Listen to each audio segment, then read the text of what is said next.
जय हिंद, जय भारत। अब दोस्तों, स्टूडेंट्स, देखिए, अभी अभी का प्रमुख मुद्दा है। अभी हमारे देश हिंदुस्तान का एक बहुत प्रमुख मुद्दा हो गया है, टारगेट किलिंग इन कश्मीर। तो क्या है? टारगेट टारगेट किलिंग इन कश्मीर।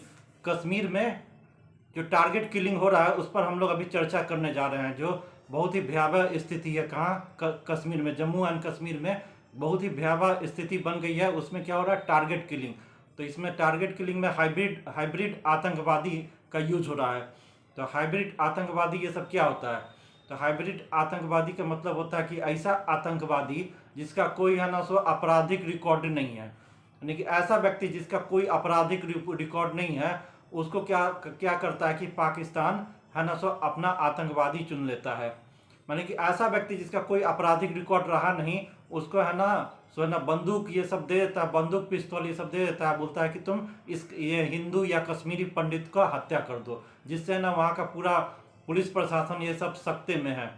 तो उसको पता ही नहीं चलता है। माने कि ऐसा आतंकवादी सब ऐसा है कि कोई भी उसका आपराधिक रिकॉर्ड पहले से नहीं है, एकदम बिल्कुल नॉर्मल सामान आदमी है। और उसको है ना सो टेररिस्ट सब चुन लेता है कि आतंकवादी घटना करो, जाके हिंदू कश्मीरी पंडित को जो है ना सो जो वहाँ कश्मीर में माइनॉरिटी सब है, यानी कि गैर मुस्लिम सबकी हत्या करो।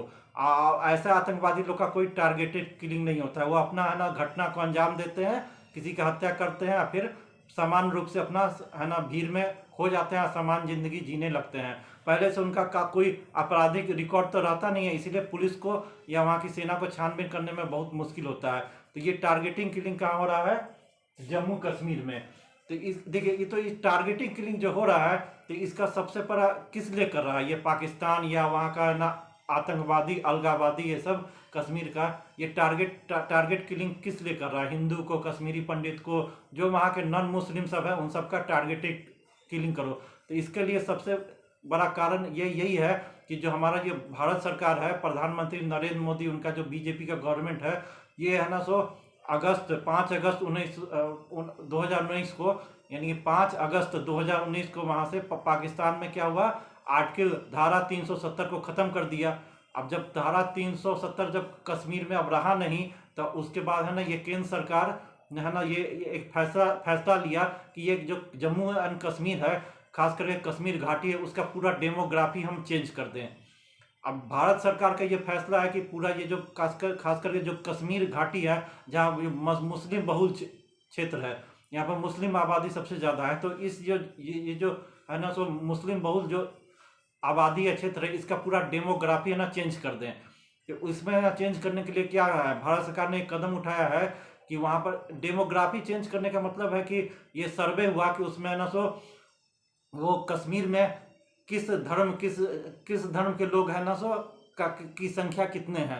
यानी कि डेमोग्राफी जब है ना चेंज करने का फैसला लिया, तो उसमें ये पाया गया कि ये पाया जाता है डेमोग्राफी चेंज करने में कि वहाँ घाटी जो कश्मीर है, उसमें ना सो किस धर्म के कौन कितने लोग हैं, जैसे कि मुसलमान लोग कितना है, हिंदू लोग कितना है। फिर उसके बाद है ना डेमोग्राफी चेंज का जो प्रोसेस है, उसमें ये है ना सो पाया गया कि है ना सो ये जो वहाँ जो जम्मू कश्मीर उसमें नौकरी सब है, सरकारी नौकरी या प्राइवेट नौकरी, तो ये नौकरी में ना किस धर्म के लोग कितने हैं, जैसे कितना सरकारी नौकरी में मुसलमान लोग कितना संख्या में है, हिंदू लोग किस संख्या में है, या वहाँ के जो आर्थिक या सामाजिक स्थिति है कश्मीर की इस समय अभी इस वक्त कि जो आर्थिक और सामाजिक स्थिति है, उसमें से किस धर्म के लोगों का कितना हिस्सेदारी है।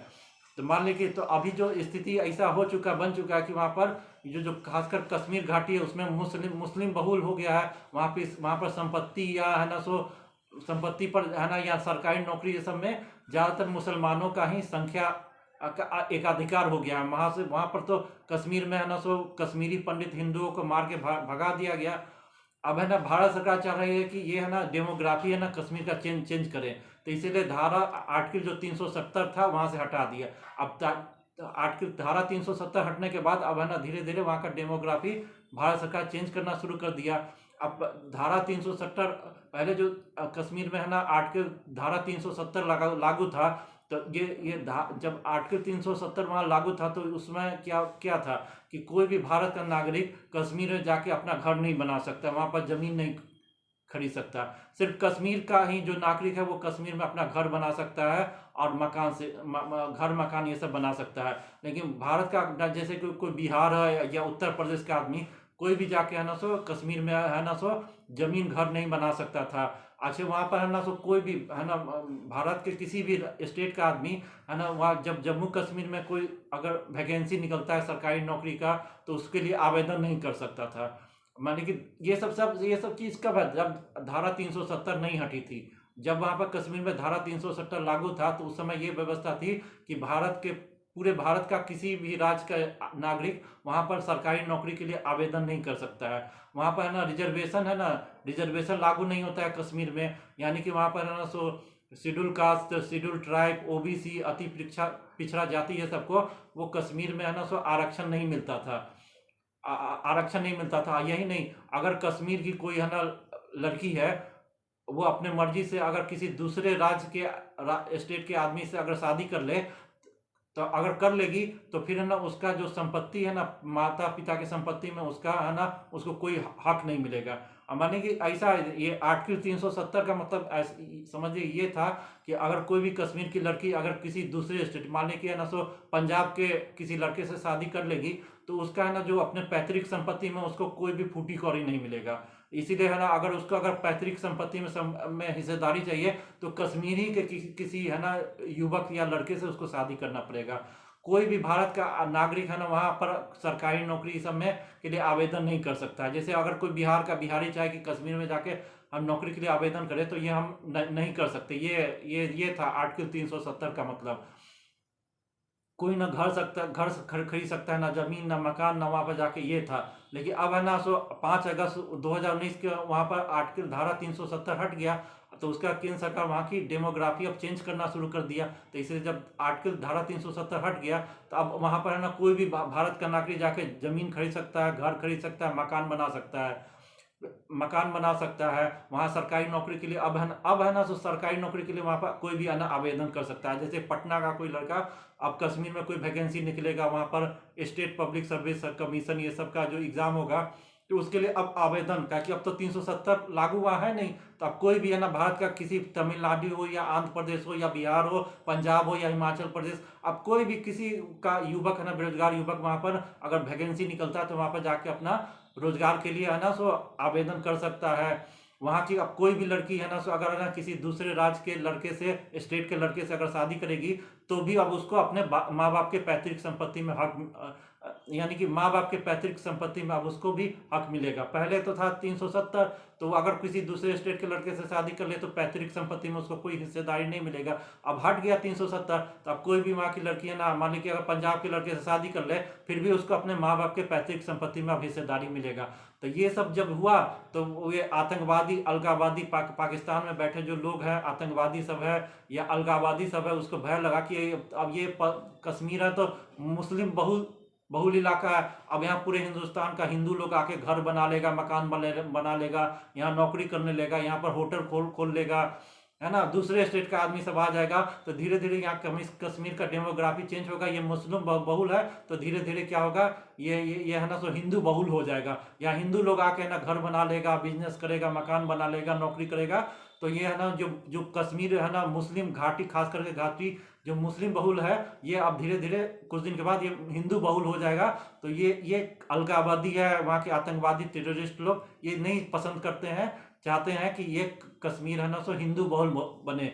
वो चाहते हैं कि यहाँ पर ये सिर्फ कश्मीर मुसलमानी लोग का रहे, यहाँ पर हिंदू नहीं आए, यहाँ पर हिंदू नौकरी नहीं करे, यहाँ पर हिंदू अपना बिजनेस नहीं करे, यहाँ पर्यटन करने के लिए नहीं आए, यहाँ पूजा पाठ आके किसी धर्म स्थल पर पूजा पाठ नहीं कर सके।